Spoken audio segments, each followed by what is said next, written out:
I'm John. Hi, I'm Melvin. This is the the Millionaire Millionaire Advisor Advisor Show.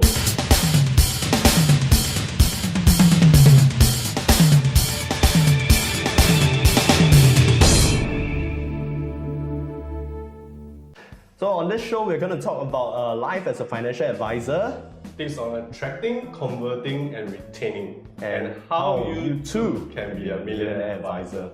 So we have many exciting segments coming up on the weeks to come. So do stay subscribed and stay tuned for more of such content.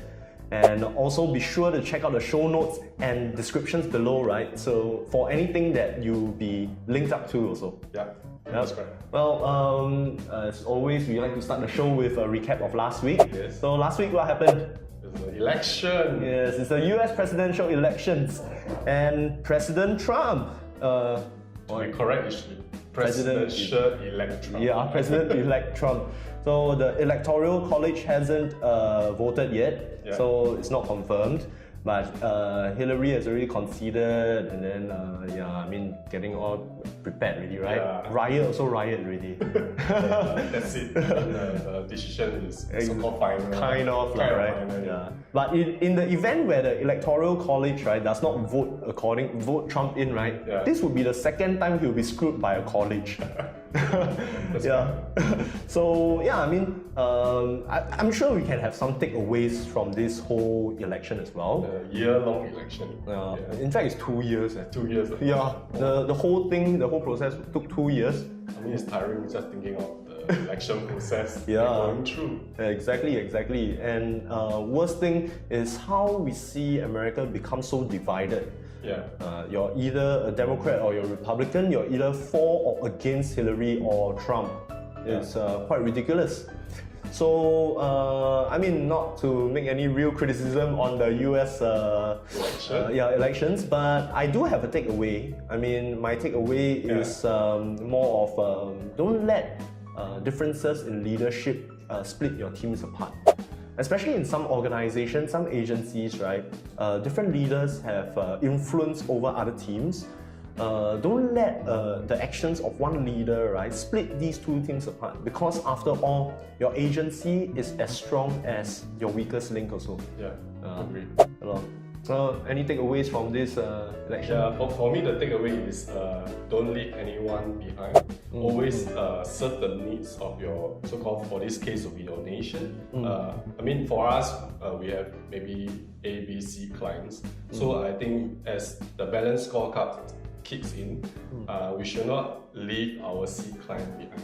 We have to continue to think of ways to add value to them. Even, if you want to put less effort on keeping up to date with them, but we should not forget them and we should continue to serve them, because we wouldn't know that this C client may give us a bad name and give us so many headache like complaints that pull down our score. Or still tell their friends, right? This agent cannot make it. And then you lose all credibility, especially when you get referred to this person also. Precisely. So as the technology advances, we should think of way that we can keep up-to-date information, pass down the information to our client, at least an email to them or SMS or WhatsApp to them to keep them up-to-date. And address them. Yes, at least they don't feel neglected by you, or they just think that it's just a transaction with you instead of like a journey that you going through with them. Exactly. I think especially when a lot of us start off as students, right? I think a lot of our clients are also young. They don't have much money. They probably bought a small case from you. Don't neglect them. They may end up being good clients one day, but you don't have to spend all your effort engaging them. That being said, right? Yeah. Think long term. Nowadays, it's no longer about customers spending huge amounts with you, but rather over a lifetime, what's the equity that you can get out of it or her. Yeah. That's a takeaway that I think we all can benefit from also. The election, just the election can spawn these kind of thoughts, right? Yeah. So, we are moving on to not so heavy, not so high level topics, right? Yeah. But for our next segment, right, we would like to introduce a very successful young man. In fact, he just received an award. Top 100 young entrepreneur. top 100 young entrepreneurs in Singapore or in Malaysia? Or? In Malaysia. In Malaysia, right? Yes. In Malaysia. So this young man, right, he was once known as Asia's youngest wealth coach at the age of 23. So he was appearing in financial talks for universities, financial institutions, and large corporations. Yeah, he even wrote 3 books now. 3 books? No, it's 3 books really, right? Link the books in Yeah, show check notes. out the books in the show notes below. And he's also set up a silver bullion business. Not those buyback scheme. Okay. Just investing in silver to hedge against. Yes. Hedge against certain volatilities. Yes, exactly. Yeah, and he has since moved on to a new business. His name is Jonathan Quack. Okay, ladies and gentlemen, take a look at this interview and enjoy. Hello and welcome once again to this episode of Millionaire Advisor. Now today I have a very special guest, a friend of mine who I met at a Wealth Summit by Success Resources back in Singapore in 2013, where I set stage with him. And he was a very young gentleman at 28 years old. He was already an expert in the area of silver and gold. And he is a successful entrepreneur that started the company called the silvermalaysia.com, as well as also owner of a new company called Owner Circle.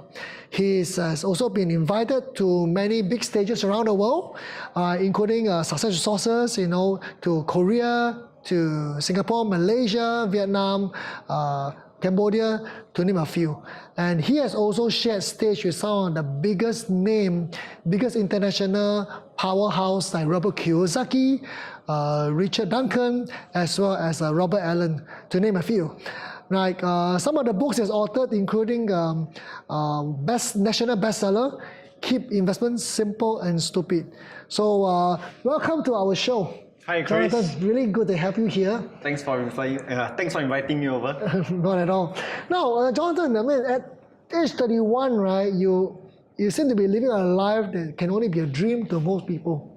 Right? Can you tell us a bit more? What's your journey to success like? Has it always been this smooth? Oh, definitely not, Chris. When I came back to Malaysia in 2010, I wanted to start a business. I was around 25 back then. I always wanted to start a business since young. I always admire entrepreneurs because I always believe that it's entrepreneurs who truly change the world. So when I came back in 2010, I wanted to start a business. And at the point of time, I still remember I started a blog called silvermalaysia.com because I wanted to write about gold and silver. And at the point of time, I was buying silver in Singapore. Because back then in Malaysia, there was no way you can buy silver. The banks haven't started selling silver back then. Oh, really? Yeah. So I started this blog, wrote about silver, as you know, Silver Malaysia. And then I started receiving inquiries where people asking me where to buy. Your followers online? Yeah. So I then told them, why not we buy it together? Every time I buy, we can come together and buy. I always believe in collaboration. Nice. Yeah. So from there, I started getting more and more inquiries. And I realized, hey, I kind of can create a business out of it. Oh, so interesting. Yeah, so Silver Malaysia, from a blog, it became a shopping cart. So I was buying wholesale and I was selling to retail. And today, if you go to silvermalaysia.com, it has evolved into a business where I have a CEO running it today. And people can buy and sell silver back to us. So even if you're staying in Kota Kinabalu or Sarawak, you can order online and we still deliver it to you, to your doorstep. Oh, really? Physical silver bars. And they can sell the physical gold silver bars back to you. They can sell it back to me and we accept them. Wow, interesting. Like a mini exchange in a way. We are like an exchange for silver bullions. Wow. Yeah. Amazing. Yeah. So now, is there a reason why you were so passionate in writing about silver? It was more of, I believe it's a mission for me where if I find something important to share, since young I always love educating. I always admire teachers who can teach really well. Right. Because and you not become one yourself. I'm glad. I'm glad I became a financial educator myself. Yes. And when I first understood how the whole concept of money versus currency works, it blew me away. And today I find it very important for people to understand it, because most people still live in a world where they still do not really understand the concept of money. So if you really understand the whole history of money over the past 5,000 years, the first money that was created was gold. Actual physical gold. Actual physical gold. Yes. And from there, people started using silver. They also started using copper as money. But as of 1971, the whole system changed. And today, the money that we have today is, this paper money that we have, is no longer backed by any assets. It's only backed by faith. Faith towards the creator of the currency. So today, the system is called fiat currency system. And my biggest worry is this: how long can this system fail? Because if you study the history of mankind for the past 5,000 years, every time a nation go into a pure fiat currency system, this system is doomed to fail. So my biggest worry is, if this system were to fail today while I'm living, what is going to happen to most people? So I started the blog before I wrote the book, or even before I start the business, really because I wanted to educate people to understand about this system. And how can people better protect themselves from this potential crisis, right, that could happen when the whole system fails?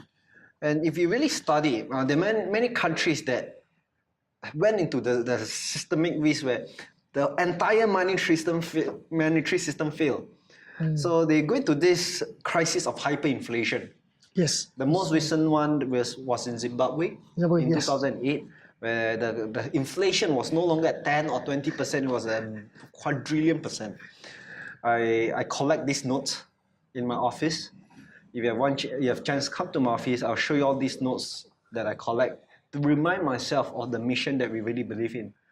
So every time a country goes into hyperinflation mode, the only monetary system that most people trust is still that monetary system that's never failed humankind for the past 5,000 years.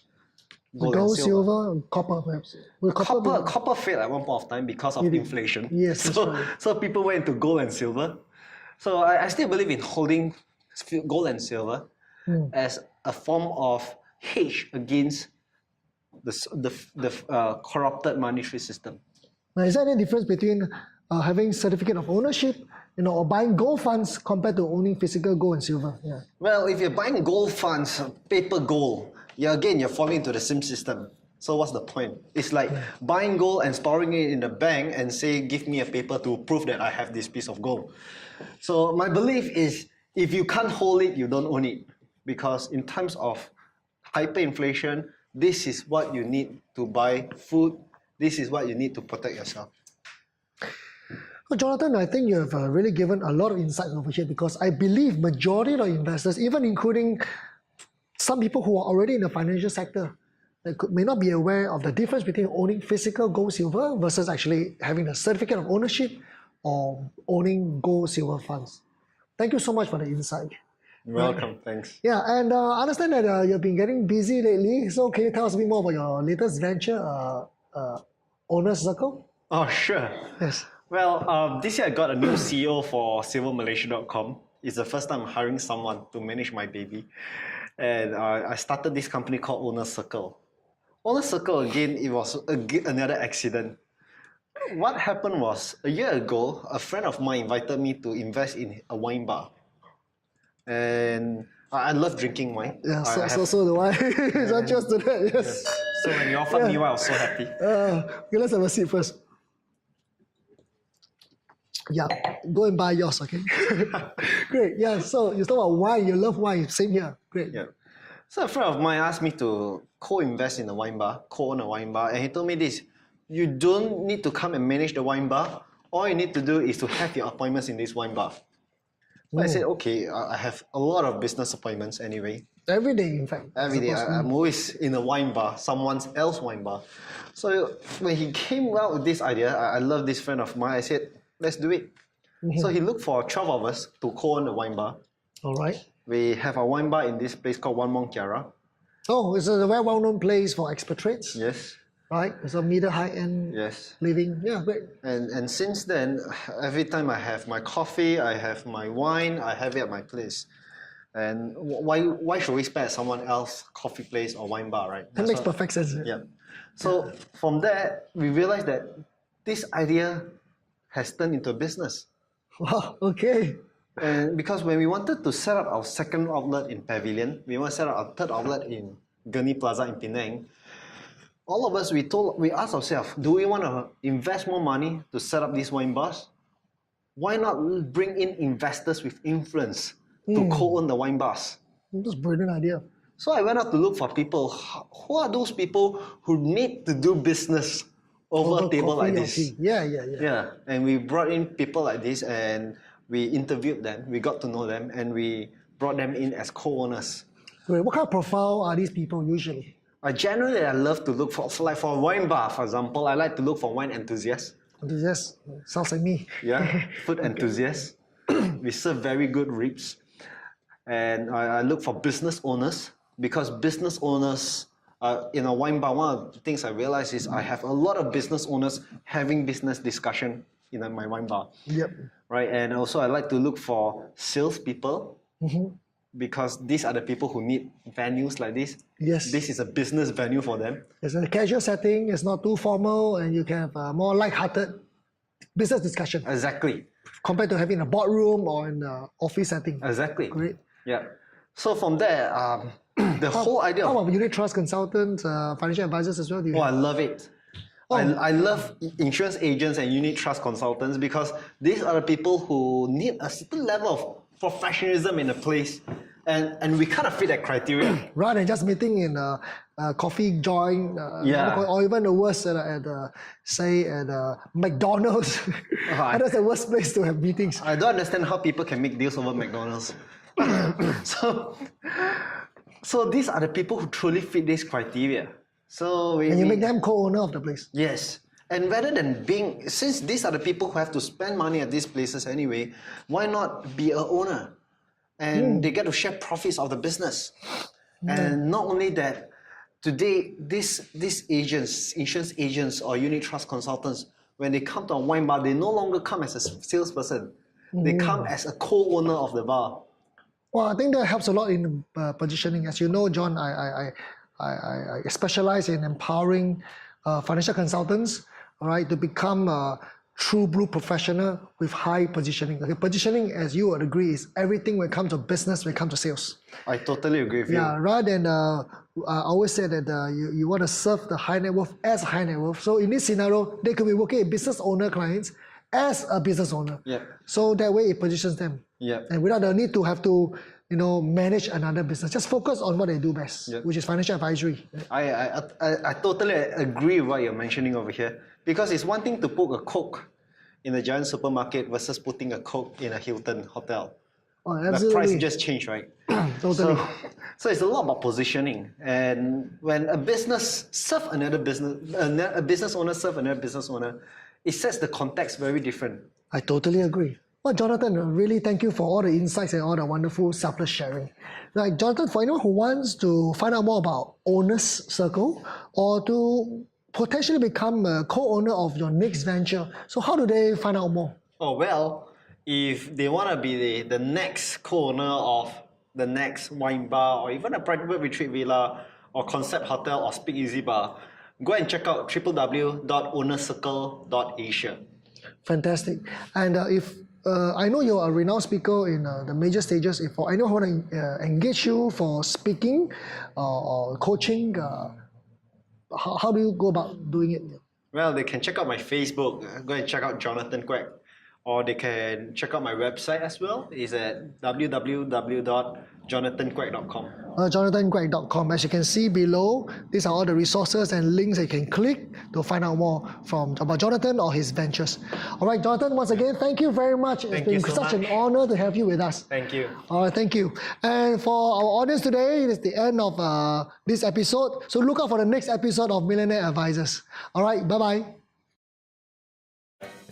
So when are you going to be a bar owner? I think speakeasy bar, when I move to Malaysia, Yeah. I don't think I'll move to Singapore, Malaysia. the land is like so expensive. I don't think it's viable. Actually, my brother-in-law is a bar owner. I think I can learn something from him also. Yeah. And yeah, I mean, for those of you advisors out there who's looking to own a bar, you know, bring your clients over. Do share your thoughts with us. And maybe we'll link you to Geraldton Quack so that you can Exactly. Just invest like in your what Chris always shared, that to become a millionaire advisor, we should start investing ourselves, and we should manage our money well. Exactly. Start investing so that we can grow our wealth even further and faster. Yeah, I mean, a lot of our clients also say I have this kind of concern as well. You're not well-to-do, you're not managing your money properly. What right do you have to tell me to manage my money like that? You know, we'll let you know the answer to this kind of objections, right? This kind of objection handling, right? In the future episode. In the future episode when we have an Ask Chris session, right? Okay. So if you like that segment, or even you found the whole show useful, right? I want you to share the link to the Millionaire Advisor Facebook group with your friends and colleagues. And I mean, they might be interested in spending less time going out partying, but spend more time learning how to be a millionaire advisor instead. Yeah, just invite them to our Millionaire Advisor group. Yeah, the link is in the description below as well. Yeah. Okay. Yeah, and well, last week we spoke about getting your feedback. We've received some feedback from our graduates in Malaysia also. Yeah. We'll be so sure. What are some of the feedback? They are saying that they are not applying the techniques, okay, that we have taught them. You know, some of them. Yeah. I mean, they struggle. Yeah, they struggle. But remember, last episode we were talking about how just keep doing and trusting your coach. Your coach would be more than happy to help you reach success. So yeah, leave your building on the foundation. Yeah, you're building on the foundation. Once you memorize that script, I mean, if you don't even memorize that script and you stutter at it, and when you meet a client, you use that script, but you're not using it effectively, what good would that do you? Yeah, clock your 10,000 hours. Clock your 10,000 hours. Exactly. I still remember when I started to memorize the script, right? I was face myself in the mirror, practicing voice out the script so that I can see my expression, and at the same time I record down how I sound like, so that when I hear the replay, I know how I sound like, my tone, how to adjust, and that's the time that you can ask someone. Hey, what do you think of my tone? I think that will help. That will help a lot. Because most of the time we role play by ourselves, we do not see our expression, and your face may look weird. May look like a robot. Spasm. So so it's good to practice in front of the mirror. And make it more natural. And these are all part of the process of learning and really internalize the script. Use technology also. One of our top graduates, right, who has been getting very, very good results. What he did was he used the webcam on his laptop, recorded his script, and went back, watched it, refined it, watched it, refined it, and shared it with his manager. Only I stress, after 2 weeks or so. Yeah, I think that's an even better idea. That's crazy. Than mirror, because you can record and continue. For me, mirror, I can't record. Yeah, you can't record unless you really put the camera behind. Yeah, maybe we can share one of the video training on how to do that. Yeah. Let's do that on our future episode. So keep letting us know your feedback on what problems you're struggling with, what challenges you see, what challenges you face when you meet up with your clients, your prospects. Yeah, do share with us your challenges so that we can, in our future episode, we can cover the challenges, or we can ask Chris to chip in with advice. You see, he's a busy person, right? And he can't be here all the time. That's why you see both of us here. The host and the co-host. So he will be our special guest in our Millionaire Advisor show. Exactly.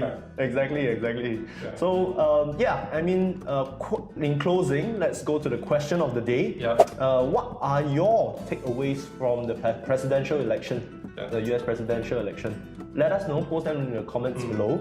And remember, the best tips and advice will come from you, the Millionaire Advisor and PPP Academy community. Yeah, that's it for this episode of the Millionaire Advisor Show. That's it. And we should see you again next Friday. Next Friday. Yeah, I'm John. I'm Melvin. And remember, Success does not have to be that hard. Now, we are coming to the end of the year. I guess many of you could be stressed out. Let's just not use the word stress. Let's just say you get extremely motivated now, to catch up with lost time, to make sure that you hit your year-end goals, right? But at the same time, you do not want to, stress your client or strain the relationship that you have with them, especially they take years to build, right? You want to close the case fast, but you do not want to spoil the relationship, right? You want to have repeat business, but you don't want to experience the sugarcane syndrome, whereby you go through so many reviews, you dry up your clients, the client database. Making sense? Yeah. So now, imagine this: end of the year is not an easy year. Not an easy period of the year to work with. Why? Because on one hand, you are stressed, you're hungry to achieve your goal. On the other hand, you try to arrange for medical appointment at doctors. Many of them are going for overseas for holiday. You want to arrange for review session, you call your clients to meet up. Guess what? Many of them might tell you, you know what?